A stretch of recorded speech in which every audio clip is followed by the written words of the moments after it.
Hey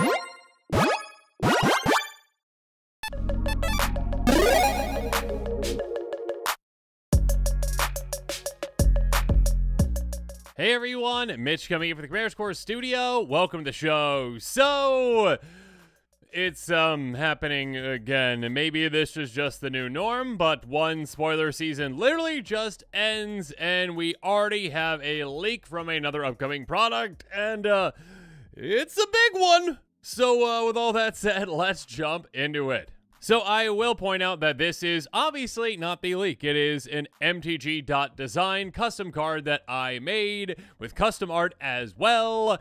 There you go. The actual leak is at the end of the episode. I will just put it there so you can actually see it. It's just easier to discuss when it doesn't look like a photo that was taken at a weird angle that was then deep fried about 5 times. Or the photo was deep fried or the card was. I don't know. We'll see if this one ends up legit or not. Again, it kind of looks like the Ulamog was essentially kind of like that same photo style, and that one ended up being legit, even though people were like, there's no way that that could be real. And like 99% of the time these days, except for Colossal Eldrazi, which seem very fake for the most part. Yeah, this seems legit, so we shall see. The Capitoline Triad, and my apologies if I'm mispronouncing that, a 7/7 God Artificer, because that's a thing, that costs 10 mana. This is a colorless commander.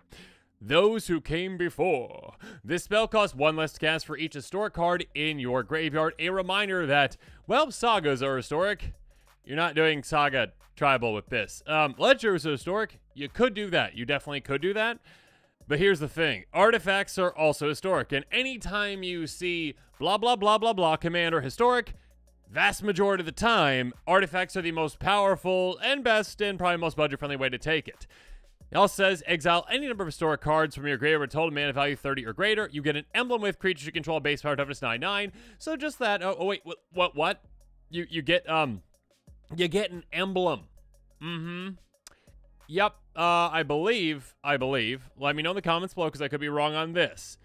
Outside of Planeswalkers, obviously, which some can give emblems, outside of Planeswalkers, then that one aura that kind of like gives a Planeswalker ability, and then also, technically, like the ring effect or whatever that is, outside of those, this is the first time we've ever seen anything really make an emblem outside of Planeswalkers, okay?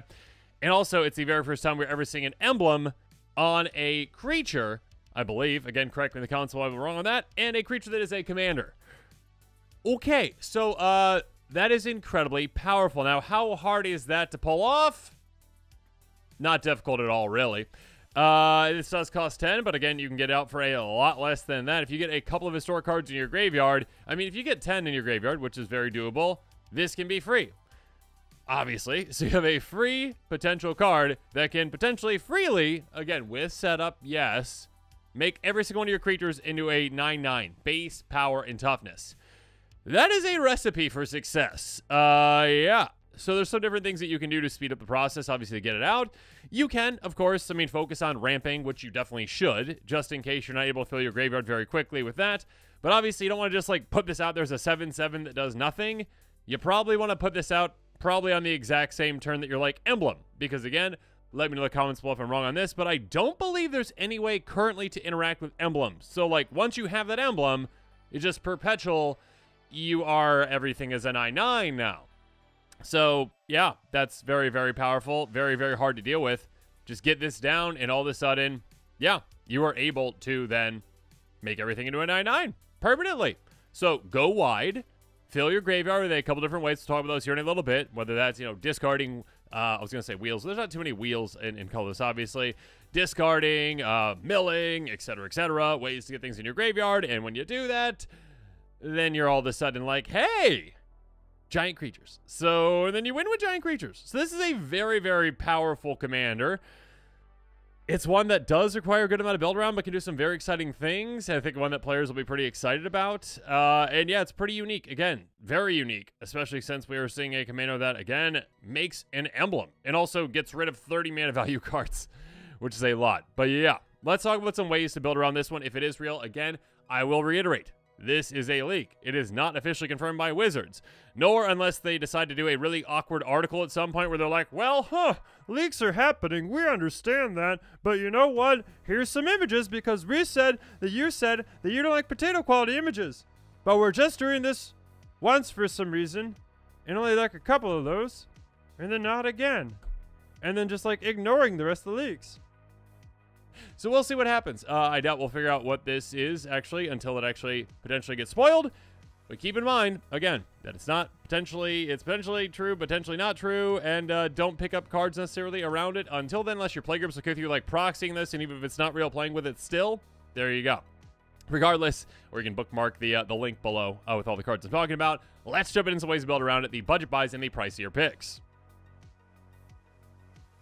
First up, like I mentioned earlier, hey, well, artifacts is probably the way to go for the vast majority of players out there. And we'll talk about the pricier picks as well. There are definitely some legendary, massive things with high mana value, okay? There's definitely ways to build around that. That being said, yeah, when you can just go like artifacts, you've got an absurd number of things that you can choose from. Yes, even in colorless, of course. So ways to get them in your graveyard. Well, the first one might just be cycling. Now, unfortunately, there's only so many cycling artifacts, like Hollow One. There you go. Costs 2 less to cast, 2 less cast for each card you recycle discard this turn. Cycling 2. So actually, again, with a deck that builds around discard, which this definitely can, this can be free to cast if you want to get into play, which is great early on if you need like a blocker or whatever. It's just a 4/4. That being said, yeah, cycle it away, and that essentially adds again 1 card into your graveyard. It also is helping you draw a card, obviously. It's adding 1 historic card in your graveyard to reduce your commander's cost, but also 5 out of that 30 mana value, so it's working your way there. Next up, we also have, of course, some repeatable ones as well. Collector's Vault, artifact for 2, pay 2, tap, draw a card, discard a card, create a treasure token. When it comes to these discard effects, you definitely want to be considering ones that are card neutral, I would say. So again, card selection. Draw, discard. You're only down 1 card, okay? And then you're up 1 card, or the reverse of that, essentially, but you are staying there. So again, discard a giant mana value artifact or legendary creature, or are there even sagas in colors? There's probably like 1 or something. I don't know. Anyways, this is essentially a way to give you some extra mana, which is nice for the treasure, and also, again, loot repeatedly throughout the game. Next up, that's a tough name to say. The Great Door, let your artifact for 3, tap, draw a card, discard a card. So again, a repeatable discard outlet for you that is card neutral. You can also transform it, 4 more permanent card types in your graveyard, which you might hit, again, with all this discarding. And when you do, sure, you can flip it. It can tap for a lot of mana, X number of permanent cards in your graveyard. So that can actually help you out, obviously, at a certain point for just a giant boost of mana. Mindless Automaton, though, is a great one indeed. A 0/0 construct for 4 mana. Enters with 2 counters on it. Pay 1, discard a card, get a counter on it. Move 2 counters from it, draw a card. So this is less efficient for the most part when it comes to actually discarding cards and drawing them. But it's still a great way to do so. And you just have to keep paying 1 to get more and more cards discarded. Which at some point, even if you're not going card neutral, it's going to be worth it to be like, okay, I only need 10 more mana value in my graveyard. And I need more and more cost reduction from my commander. And I can get it in play and then activate. Yeah, you're willing to do that even if you're not drawing that card. So yeah, save up some counters on this, draw cards, and if you have any other counter synergies, which you might, I guess, proliferate type effects, you can take advantage of those with this. But yes, a good, again, repeatable discard outlet that doesn't require a tap, so you can use it multiple times in a turn if you need to, versus the other ones we already talked about, which is like, okay, oh no, I've got to discard these 2 cards to get to that 30, but I'm not quite there. This is like, oh, okay, I'll pay 2, discard those 2 cards. I'll draw the cards later when I need them, and I'll just activate right away. And all of a sudden, this little tiny creature that, again, is just a, what, a 2/2, then, larger and larger with more cards discarded, is then a 9/9 base power attempt, so those counters are on top of that. Can be an absolute monster. Moving on. Medicine Bag, artifact for 3. This is a very janky but awesome card. Pay 1, tap, choose discard a card, regenerate target creature. A good way to protect key things, which is nice.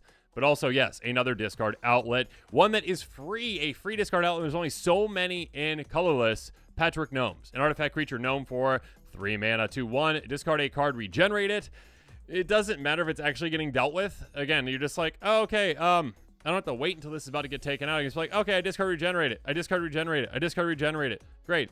It's a protected discard outlet, which is great. And also, again, one that's like, okay, cool. I've got like, if you have 3 cards in your hand that add up to 30 and you've got nothing else in your graveyard, you can get your commander, maybe you pay to get it out or whatever, you can get your commander's activated ability activated, and all of a sudden, yeah, Patchwork Gnomes is a giant 9/9 that is then also hard to deal with because it can be regenerated as well. Moving on, Murderer's Axe. Yes, please. Equipment for 4. A creature gets +2/+2. Discard a card to equip it. This might seem like a terrible card. And I mean, this plus Petric Nerms are both like, 3 cents, 1 cent. I love commanders that give you access to cards or let you utilize cards that are terrible in other decks and very, very cheap. This is a repeatable discard outlet for you too, though it might not seem like it. As long as you have 2 creatures in play, you can keep moving this back and forth and back and forth and back and forth. So again, it is a free discard outlet. Sorcery speed, sure, only on your turn because of all, the equipment things and rules and whatever. But still, it's a way to discard things and make your creature slightly larger. I mean, technically with your commander, this can turn your commander into a 2-shot KO, right? Because your commander is a 7/7, turns into a 9/9 with that emblem, and then 11/11 with this. So there you go, 22 total with 2 hits. There you go. And of course, if you have like a double strike, there you go. Perpetual Timepiece. Artifact for 2, tap, mill 2 cards, pay 2, exile, shuffle any of your target cards in your graveyard in your library. A repeatable mill effect like this one can be huge. Now, are there going to be some feel-bads when you mill some cards that you're like, I wish I would have drawn that?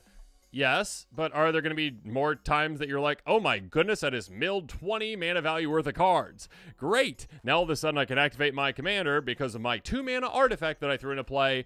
And also you can, make your commander a lot cheaper by milling. Speaking of milling though, Keening Stone, yes please. Artifact for 6, pay 5, tap, target player mills X cards, X number of cards in that player's graveyard. Double up your mill every single time. Again, however big your graveyard is based off of all your mill, based off of all the cards you've discarded, based off of whatever else essentially. Yeah, you're just doubling it every time. So if it's 5, then it goes to 10, then 20, then 40. It just keeps doubling and doubling and doubling. Yet you're going to be able to get to the point where you have enough mana value out of there to, well, get rid of all those 30, mana value essentially to get that emblem and also get your commander out, again, for free essentially when you have that many things in your graveyard. Necron Monolith, a 7/7 vehicle that has flying and indestructible, which is going to be nice when it's a 9/9. I mean, 7/7 is nice, but 9/9 better. Whenever it attacks, mill 3 cards. For each creature card mill this way, create a 2/2 black Necron Warrior, artifact creature token, crew 4. Yeah, this is quite nice. Again, being able to attack with this, again, it is flying and indestructible, so it can get through on opponents typically, and also it's hard to deal with. And also, it mills you, which is great. So keep milling, get more cards into your graveyard, and also, yeah, it makes creature tokens for you, which just might be 2 2s, but again, thanks to your commander's emblem, a 9/9 each. So again, if you hit a couple of creatures, if you hit 1, right, cool, that's 9/9, that's 1. If you hit 2, that's 18 power across 2 bodies. If you hit 3, it's 27 power across 3 bodies just for attacking with this, which is going to be a 9/9 flying indestructible. You can see how this can build and get out of control. Speaking of that, Wondrous Crucible. What a great name for this card. Artifact for 7, permanent you control of Ward 2. Nice protection for all of your things. That's absolutely lovely. On top of that belt, beginning of your end step, mill 2 cards and exile a non-land card random from your graveyard. Copy, you may cast a copy without paying its mana cost. This one is a little risky depending on when you play it, obviously, but it's usually going to be worth that risk, right? If you're like, oh, I really need to get to 30 and I'm at 25 and let's mill 2 and random, oh no, I got rid of my 10 mana value thing. Darn, I'm further down. That can definitely happen. You also just cast whatever that was for free too, so that's quite nice. And also permanent you control of Ward 2. Also this being 7 mana value, again, out of that 30, if this is in your graveyard, that's nice as well. So there's some different factors to consider. Overall, I think it would be worth it though. Phyrexian Triniform, one that actually wants to be in your graveyard sometimes, a 9/9 Phyrexian Golem that costs 9. When it dies, you create 3 3/3s. It could also on-court back out for 12.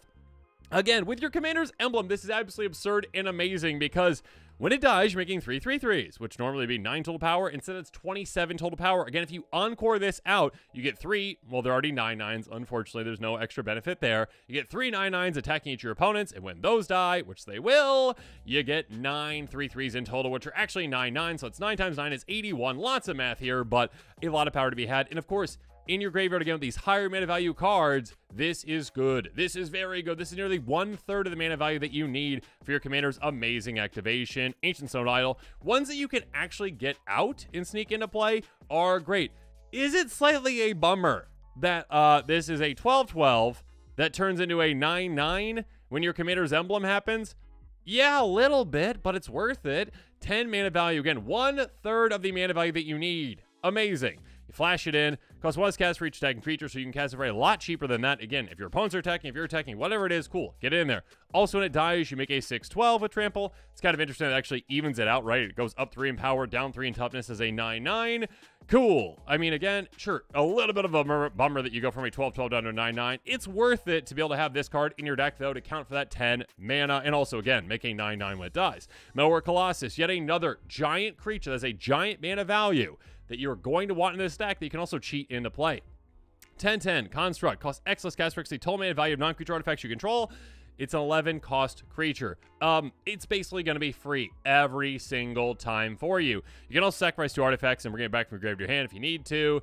That being said, I mean, yeah, you might utilize that to be like, okay, I've got 2 artifacts in play. They're actually high mana value that are higher than this in total. I'll sacrifice those, get them in my graveyard, utilize those, activate my commander. Fun times for all. Well, at least for you. But yes, you can really take advantage of that. And yeah, it's a slight bummer that it goes down 1 power, but who cares? Moving on to Rochi Hatchery.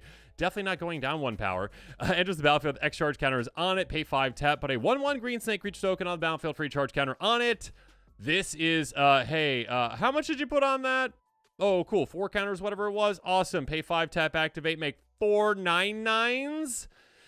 Yeah, that's quite powerful. You're going to want some ramp in this deck. I mean, it's just going to do some crazy things with it. But yeah, being able to make 4 9/9s every single time you activate this, that's pretty incredible. Golem Foundry. How about this one? Whenever you cast an artifact spell, put a charge counter on it, move 3 charge counters front, make a 3/3. This is already just a nice card in certain decks. This is my Joyra deck. I love this card. I mean, I used to when I played Joyra, but now I don't play that anymore because it's a deck that many players don't like to play against because it's solitaire, which is completely fair. But yeah, this is one that you store up a bunch of counters on it throughout the game. Your opponents are like, I don't worry about it. They're just 3/3s. I mean, they probably know what's going to be going on because they see who your commander is. And like, oh, maybe we should worry about that. It's got 12 counters on it, and oh my goodness, they're 9/9s now. So yes, being able to make a lot of creatures. I mean, of course, what comes to mind is Mirror Battlesphere. A 4/7 Mirror Construct for 7 mana. Enters the battlefield, make 4 1/1s, and sure, the attack thingy or whatever, tap damage and whatnot. Anyways, you play this when your commander has that emblem activated for you.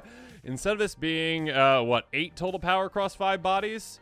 This is, let's calculate really quick. 45 total power across 5 bodies for 7 mana. So again, some of these higher mana value cards, which 7's decently high, meaning commander, it's very feasible to get there, of course. Unless you're playing like CDH maybe, but there's different ways to do that. Anyways, this is a casual commander show for this one. Yeah, you can do some crazy things. And even crazier, though, is Mirror Battlesphere's cousin, Threefold Thunderhulk, a 0/0 gnome that costs 7, enters the battlefield with 3 counters on it. This is quite hilarious. Whenever it enters the battlefield or attacks, create a number of 1/1s equals to its power, not equal to the number of counters on it, meaning that, again, this enters as a 12/12. 9/9 plus 3 equals 12. You are making 12 1/1s, which are actually 9/9s. Quick math, goodness gracious. 12 times 9, 108? Let me know, mathematicians out there, if I'm wrong in any of these. 108 plus the initial 12 as well, so it's 120 power across 13 bodies. Did I get that right? Regardless, also, when this attacks, you get that too. Yeah, there are some spicy things that you can do with this one. Also, you can pay 2 and sacrifice an artifact to get a counter on this, which obviously can also help you if you're not quite there yet. If you're not quite at that 30, you can just say, okay, I've got some artifacts in play that I could sacrifice, get in my graveyard, get my commander out, activate that emblem with them. Thank you, thank you, thank you, Threefold Thunderhulk, and now you're giant. You're now much larger. So yeah, you can take advantage of that and then some. Okay, though, with the pricier picks, again, you can definitely build in a couple different directions. I personally, as a budget player, and just typically when it comes to historic things, artifacts are typically the most broken thing when it comes to that kind of stuff. I mean, just typically when it comes to a very broken deck, artifacts like eggs. Who knew eggs would be broken? But they're broken. Yeah. If you want to go in a different direction, you can go like, I want all the legendaries that are gigantic, which equals typically Eldrazi Tribal is what you usually do with that. So sure, you can go in that direction too if you really want to, though it's kind of awkward in a way because typically you're making the Eldrazi smaller. So there's that. That doesn't matter, though. I mean, what does matter is with them, and you can just include them in the deck anyways because they're good threats, they've got good effects, and also they have an absurd amount of mana value. 13 mana for Emquil the Promised End, a 13/13, which again, ironically, would be just a 9/9, but still pretty huge. 1 less cast for each card type among cards in your graveyard, so that does benefit from, again, you milling yourself, you discarding. When you cast a spell, gain control of target opponent during the next player's turn. They get turn after that one. Flying, protection from instants, trample, all the things. Yeah. Eldrazi are threats. definitely threats. Emrakul the World New, of course, a new one as well for Modern Horizons. 12 Eldrazi, again, would be a 9/9. Let's go. 12 mana. Cast a spell, gain 12, all creatures target player controls. That's mean. But also, hey, if it leaves the battlefield, you sacrifice them. You don't give them back, you sacrifice them. Flying protection for the spells and permanents that were cast this turn. Madness pays 6. This is one that if you somehow get it back to your hand with like a bounce effect, which maybe, I don't know, you can very easily discard it with a deck like this. Regardless, again, 12 mana value. So keep these in mind. Just being able to chunk down that 30 with just like 2 or 3 cards, you can get there very, very fast for that emblem. Mycosynth Golem, one that I would love for Wizards to reprint at some point. I think it was on the list, but still. 4/5 Golem for 11. If any artifacts, artifact creature spells you have, if any artifacts. This is pretty gross, an artifact creature-based deck. Yeah, this is going to be basically a free spell most of the time. No, maybe not entirely free, but much discounted, if not free. And then also makes all your artifact creature spells basically free as well. So, of course, yeah, if this is in your graveyard, if this is in play, it's very beneficial to you. You can even use Draco, which is a terrible card, but also awesome with the right janky deck out there. A 9/9 artifact creature dragon for 16 mana. Yeah, I think, let me know in the comments below. I could be misremembering, but I believe this is still the highest mana value among legal cards in Commander. I think there's probably some uncards that are like, this cost infinity or something. It's like, okay, well, you know. It costs 2 less to play for each basic land type and land you control. Flying, beginning of your upkeep, sacrifice, so don't pay 10. Costs just by 2 for each basic land type and land you control. Don't worry about any of that. If you have this in the deck, you are literally just trying to get this in your graveyard. By discarding it, by milling it, however you need to do it, you probably aren't playing this. Because if you do play it, you're going to be like, I got to pay a lot to keep this around. No, thank you. Next up, speaking of keep things around, Darksteel Forge. Again, high mana value, high impact cards like this one can be huge. Artifact for 9. So again, nearly 1/3 of the mana value that you need. Artifact controller indestructible. That is gross. That is awesome. That is amazing. Again, you're going full on artifacts. Basically, all your things are indestructible, and they're also 9/9s. Your opponents are going to be terrified and have probably no solutions to stop you. When it comes to another lower mana value card, though, Mesmeric Orb. Artifact for 2. Whenever permanent becomes untapped, the player's permanent's controller, if I can talk, mills a card.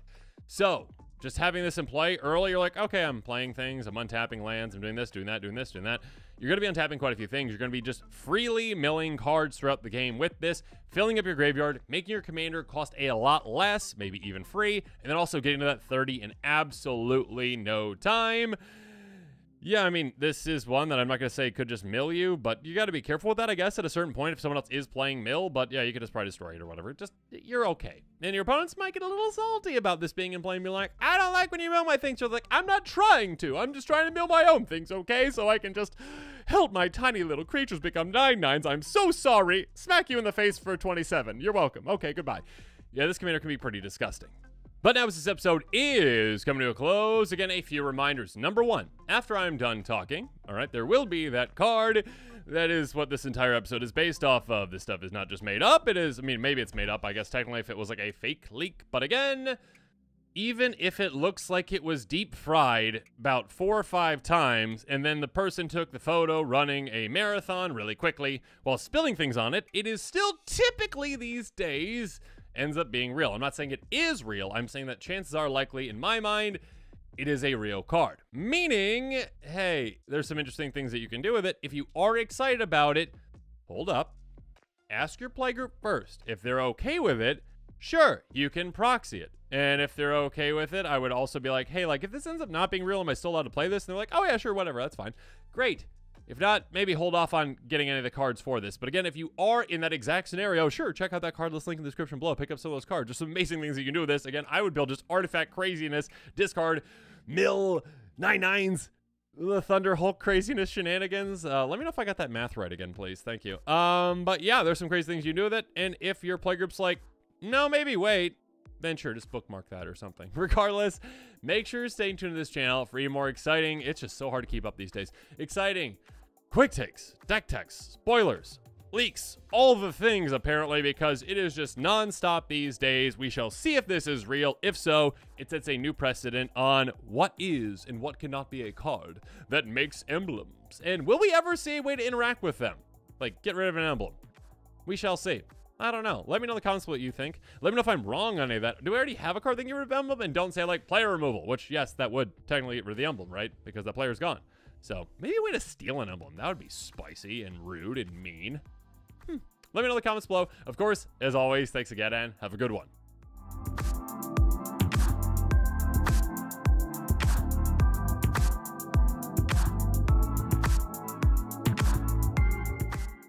This show and episodes like this one are possible thanks to viewers like you. If you're looking for an easy way to help support this show, make sure that you like, share, and subscribe. Also, hit that bell notification icon so you don't miss any new episodes. You can also go check out our playmats and other merchandise at thecommandersquarters.com. We also have a ton of brand new t-shirt designs in stock, so make sure you check out those as well. Another easy way to support this show is with our TCG Player affiliate links. So whether you're buying a deck or individual cards, you can use this general link right here or one in the description. And the final way that you can support this show is by supporting us directly by becoming a patron. There are many benefits to being a patron, and I truly couldn't do this without all of their support.